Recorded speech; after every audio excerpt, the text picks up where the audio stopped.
Gold, trusted gold buyers. మీరు తాకట్టు పెట్టిన బంగారాన్ని విడిపించి ఈ రోజు ఉన్న మార్కెట్ ధరకు కొనబడను.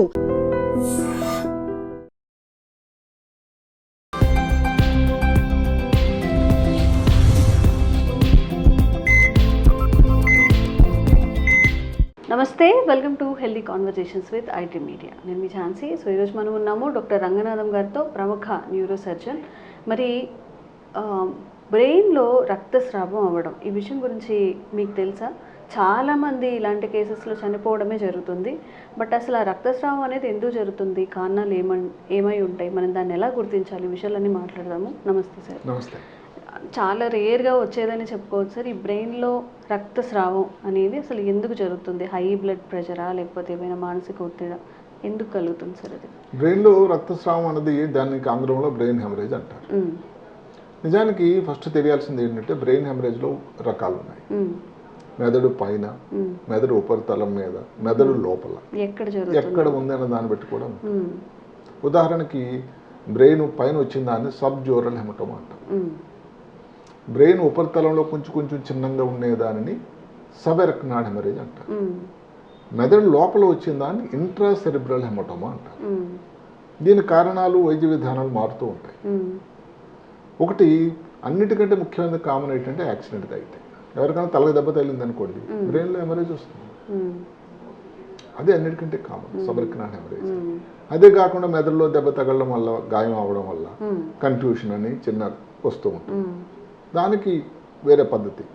మనం ఈరోజు బ్రెయిన్ హెమరేజ్ మాట్లాడుకున్నది ఏమిటంటే, వయసులో ఏ వయసులో వచ్చింది, వాళ్ళకి బీపీ ఉందా, షుగర్ ఉందా, మద్యం సేవించడం అలవాటు ఏమైనా ఉందా, ఇంకేదైనా కారణాలు ఉన్నాయా, స్త్రీల పురుషుల, ఇలాంటి విషయాల మీద మనం దృష్టి పెట్టుకున్నాం.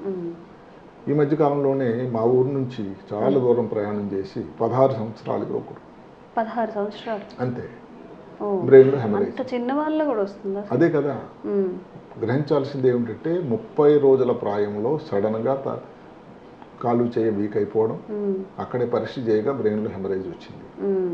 తర్వాత మళ్ళీ 2017లో ఇంకొక హెమరేజ్ వచ్చింది. చివరికి 2025కి పూర్తిగా కాలు చేయ పని చేయక పరిస్థితుల్లో ఇంకా తప్పదు అని హైదరాబాద్ రావడం. దానికి నేను పెద్ద శస్త్రచికిత్స చేసి దగ్గర 6 గంటల సమయం ఆపరేషన్ చేసి మెదడు లోపల ఉండే క్లాట్ని, దానిలో ఉండే చిన్న రక్తనాళాల సముదాయం తీయడం వల్ల ఈ రోజు నా చెయ్యి అయితే నార్మల్ అయింది. ఇంకా కాలు కొంచెం ఇంప్రూవ్ అవడానికి సమయం పడుతుంది. ఇది చిన్నపిల్లల్లో. అందరూ అనుకుంటారు చిన్నపిల్లలు వస్తుందండి. చిన్నపిల్లలు వచ్చేది ఏమిటి? చిన్నపిల్లలనే కాకుండా యుక్త వయసు వరకు చిన్నపిల్లల నుంచి వచ్చేదాన్ని భారతదేశంలో కామన్గా ఏవిఎం అన్నదాన్ని రావచ్చు. అంటే ఆర్టేరియో వేనస్ మాల్ఫార్మేషన్. అది ఇది అంటే ఏమిటంటే, ఇది మెదడులో 2 రకాల రక్తనాళాలు ఉంటాయి. మంచి రక్తం తీసుకెళ్లే రక్తనాళాలు అంటే ఆర్టరీస్, చెడు రక్తం తీసుకెళ్లే దానిని వెయిన్స్ అంటాం. అంటే తెలుగులో ధమనులు, సిరలు. ఇవి 2 సమాంతర రేఖలు, ఎక్కడ కలవకూడదు. ఏదన్నా కారణాంతరాల కానీ ఈ 2 ఎక్కడ కలిసాయనుకోండి, అక్కడ వస్తుంది ప్రమాదం. అలాంటి జరుగుతున్న కలయిక వల్ల వచ్చేదాన్ని ఆర్టేరియో అంటే ధమనులు, వేనస్ అంటే సిరలు, మాల్ఫార్మేషన్ పుట్టినప్పటి నుంచి వచ్చేటువంటి ఒక తేడా. అది కానీ ఏ కారణం వల్ల కానీ పగిలిపోయేటట్టయితే మెదడు లోపల వచ్చే రక్తస్రావాన్ని ఇంట్రాసెరిబ్రల్ హెమటోమా అంటారు. ఇది చిన్న వయసులో భారతదేశంలో జనరల్గా 40 సంవత్సరాల వరకు, అయినా 16-15 సంవత్సరాలప్పుడు మెదడులో ఆపరేషన్ చేయడం అనేది కొంచెం తక్కువ అని చెప్పాలి. మీరు 50 సంవత్సరాలు పైబడిన మెదడుకు వచ్చితే బ్రెయిన్లో సబ్ ఎరక్నాయిడ్ హెమరేజ్ అంటాం. అది చాలా ప్రమాదకరమైనది. అంటే అదేమిటండి, మెదడు పైన ఉపరితలం మీద రక్తం అవడం. మెదడులో పైన సృష్టికర్త అమర్చిన ఈ సిఎస్ఎఫ్ సెరిబ్రో స్పైనల్ ఫ్లూయిడ్తో ఉండే తిత్తులు, సిస్టమ్స్ అని ఉంటాయి. అందులోపలికి వెళ్తుంది రక్తం. దానివల్ల రక్తనాళాలు సన్నంగా అయిపోతాయి, రక్తనాళాలకు ఇరిటేషన్ అవుతుంది. దీనికి కారణం ఎన్యూరిజం. ఎన్యూరిజం అంటే చిన్నప్పటి నుంచే మెదడులో రక్తనాళాల్లో ఒక భాగం చిన్నంగా వీక్ అయి కాలక్రమేణా పెద్దగై మన దేశంలో 50-60 ప్రాంతంలో కనబడుతూ ఉంటుంది. అది పగిలినట్టయితే వచ్చేదానని ఎన్యూరిజం. అది చాలా ప్రమాదకరం. ఇప్పుడు దానికి తేడా ఏమిటి? ఈ తలనొప్పి సడన్గా ఎన్యూరిజం వల్ల వచ్చేది. అందరూ గమనించండి, ఇలాంటి తలనొప్పి నాకు ఇంతకుముందు ఎప్పుడూ రాలేదు. వ్యక్తి కానీ పూర్తిగా స్పృహలో కానీ రికవర్ అయ్యి ఉండి చెప్పగలిగితే ఎందుకు వచ్చింది, ఏంటి చెప్పవయ్యా అని అంటే అలా చెప్తారు. అంటే ఇంగ్లీష్లో బోల్ట్ ఫ్రమ్ ద బ్లూ అంటే ఇలాంటి తలనొప్పి నాకు ఎప్పుడు రాలేదండి రాలేదు. అస్సలు. ఎందుకంటే తలనొప్పి చాలా సహజమైంది కదండి. అంటే తలనొప్పి వచ్చిన ప్రతిది కూడా మీకు బ్రెయిన్ హెమరేజ్ అని భయపెట్టే ప్రయత్నం కాదు. అంటే విపరీతంగా విపరీతం తలనొప్పి. తట్టుకోలేదంత. దానితో పాటు మెడ నొప్పి, వాంతులు, కంటి చూపు సరిగ్గా కనబడకపోవడం, కాలు చేయి పని చేయకపోవడం, ఫిట్స్ లాగా రావడం, ఆటలో తేడా రావడం కానీ వచ్చినట్టయితే డెఫినెట్గా ఆ వయసును బట్టి హెమరేజ్ అని. ఏ హెమరేజ్ ఎక్కువ ప్రమాదకరం సార్? సబర్కనాడ్ హెమరేజ్ ఏదైతే ఎన్యూరిజం రక్తనాళాల్లో బొడిపిలాగా తయారైతే ఏదైతే ఉందో అది ప్రమాదకరం. ఇప్పుడు మీరు చేసిన సర్జరీ కూడా అది కాదు, అది ఏవిఎం. ఓకే. దానికి దీనికి వైద్య విధానం కూడా తేడా ఉంది. అసలు మామూలుగా పరీక్షా విధానాలు అయితే సిటీ స్కాన్, తర్వాత ఎంఆర్ఐ, అవసరమైతే యాంజియోగ్రామ్ అని ఉంటుంది. సిటీ యాంజియోగ్రామ్ అని అంటే ఏదైతే రక్తనాళాలు మెదడులో రక్తనాళ స్థితిగతులను చెప్పేటువంటి ఒక పరీక్ష, ఈ యాంజియోగ్రామ్ అంటాం. అది చేస్తే అది ఎన్యూరిజమా లేకపోతే ఏవిఎమ్మా అని తెలుస్తుంది. ఇందాక చెప్పుకున్న చిన్న వయసులో ఏవిఎంకి ఎక్కువ శాతం శస్త్రచికిత్స తప్ప ఇంకో ఉపాయం లేదు.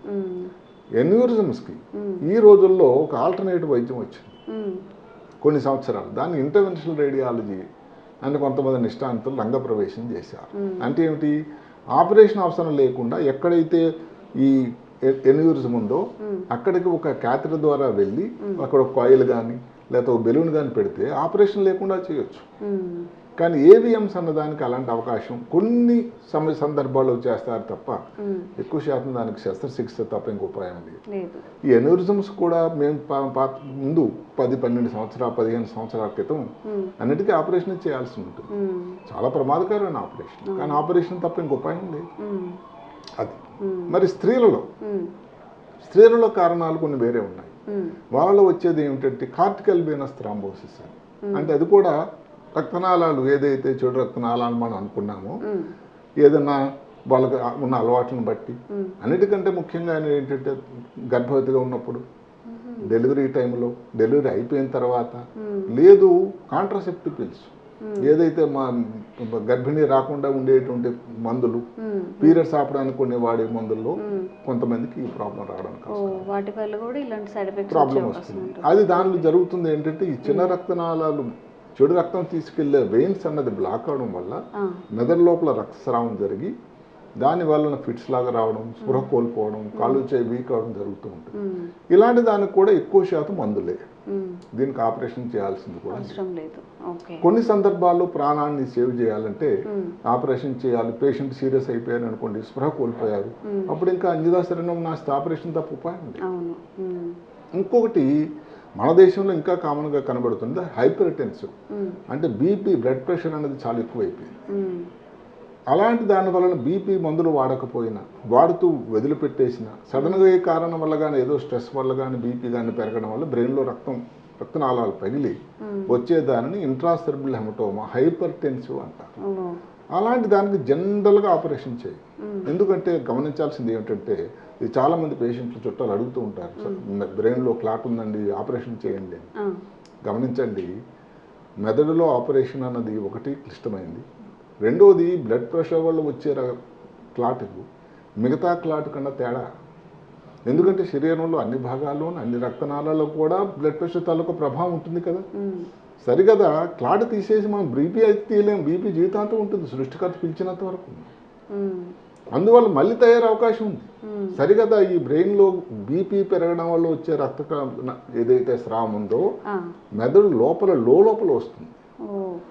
దానివల్ల నా కాలు చెయ్య వీక్ అయిపోవడం, మాట పడిపోవడం, ఎడం పక్కనే వచ్చింది అనుకోండి, మాట ఉండదు, ఇంకా కాలు చేయి పని చేయదు. ఇప్పుడు ఆపరేషన్ చేసాం, ఆపరేషన్ తర్వాత అప్పటి వరకు సంతోషపడతారు, అమ్మ ఆపరేషన్ అయిందని.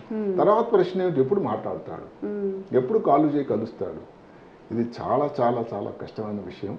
ఎందుకంటే ఆపరేషన్ చేసినా కూడా క్లాట్ తీయడం వరకు బాగానే జరిగింది, కానీ ఆ లోపల ఇందాక చెప్పినట్టుగా డ్యామేజ్ అవడం వల్ల అంత మంచి ఫలితాలు ఉండవు. కొన్ని సమయాల్లో చిన్న మెదడులో వచ్చింది అనుకోండి రక్తస్రావం, బీపీ వల్లే, అలాంటప్పుడు ఆపరేషన్ చేస్తే చాలా మంచి ఫలితాలు ఉంటాయి. మొత్తం మీద బ్రెయిన్ హెమరేజ్ అనేది చాలా రకాలు ఉంది. స్త్రీలలోనా, పురుషుల్లోనా, ఏ వయసు వాళ్ళలో, యాక్సిడెంట్ వలన, పిల్లల్లోనా అని ఏదైనా కానీ దానికి చాలా చాలా అబ్జర్వేషన్ చాలా ముఖ్యం. డాక్టర్ తాలూకా పర్యవేక్షణ, దానికి వైద్యం టెస్టులు చేయించి అవసరమైన వైద్యం చేయించడం అనేది చాలా ముఖ్యం. ఇందాక ఆ అబ్బాయి ఉదాహరణలాగే 3 సార్లు వచ్చిందంటే 16 సంవత్సరాల ప్రాయంలో 3 సార్లు బ్రెయిన్లో హెమరేజ్ వస్తే బ్రెయిన్ ఎంత డ్యామేజ్ అవుతుంది. అందుకని అబ్బాయి స్కూల్లో పెర్ఫార్మెన్స్ కూడా యావరేజ్ ఉంది. వాళ్ళని మనం బ్లేమ్ చేయడానికి కూడా లేదు. అలాగని చిన్న వయసులో ఆపరేషన్ చేస్తే ఏంటో భయంతో ఆ తల్లిదండ్రులు అవసరమైన వైద్యం కూడా చేయించకన్నా జరగడం జరిగింది. ఓకే, ఇప్పుడు మీరు చెప్పినట్టు స్టార్టింగ్లో యాక్సిడెంట్ అవ్వడం వల్ల ఒక రకం ఆడవాళ్ళలో అయితే కొన్ని కార్టికల్ సో ఇలా రావచ్చు. ఇంకేమైనా స్పెషల్ కేసెస్ ఉంటాయి సార్? ఇప్పుడు హై బ్లడ్ ప్రెషర్ వల్ల అది చెప్పాము, హైపర్ టెన్షన్ ఉంటామని చెప్పుకున్నాం. ఇంకా కొన్ని ఈ మధ్య కాలంలో ఈ రక్తం పల్చగా చేయడానికి అంటే స్ట్రోక్ వచ్చింది, లేకపోతే ముందు జాగ్రత్తగా కొన్ని అలాంటి వాటికి, లేకపోతే హార్ట్ అటాక్ వచ్చింది, ఇక ఎకోస్ప్రిన్, క్లోపిరోగ్రిల్ అని మందులు వాడుతూ ఉన్నారు, యాంటీ ప్లేట్లెట్ మెడిసిన్. అది రక్తం పల్చగా చేయడం ఉపయోగపడుతుంది, కానీ దానివల్ల కూడా కొంతమంది బ్రెయిన్లో రక్తస్రావం వాడుతూ ఉంటుంది. అదే కాకుండా గుండెలో రక్తం కవాటాలు ఏవో తేడా వచ్చింది, దాన్ని కవాటాలు మార్పిడి జరిగింది, వాల్వ్ రీప్లేస్మెంట్, దానికి కొన్ని జీవితాంతం మందులు వాడాల్సి ఉంటుంది, యాంటీ కోగులేట్స్ అంటాం. వాళ్ళకు కూడా చిన్న దెబ్బ తగిలినా కూడా బ్రెయిన్లో రక్తస్రావం రావచ్చు. అదే కాకుండా ఏదైనా క్యాన్సర్, బ్లడ్ క్యాన్సర్ ఈ మధ్యన బాగా పేరు వినబడుతూ ఉంటుంది, దానిలో కూడా వాళ్ళకి బ్లీడింగ్ టెండెన్సీ ఎక్కువ ఉంటుంది, దానివల్ల కూడా బ్లడ్లో రావచ్చు. అలాగే రకరకాల కారణాలు ఉన్నాయి. ఏదైనా క్యాన్సర్ దానివల్ల కూడా బ్రెయిన్లో క్లాట్ రావచ్చు.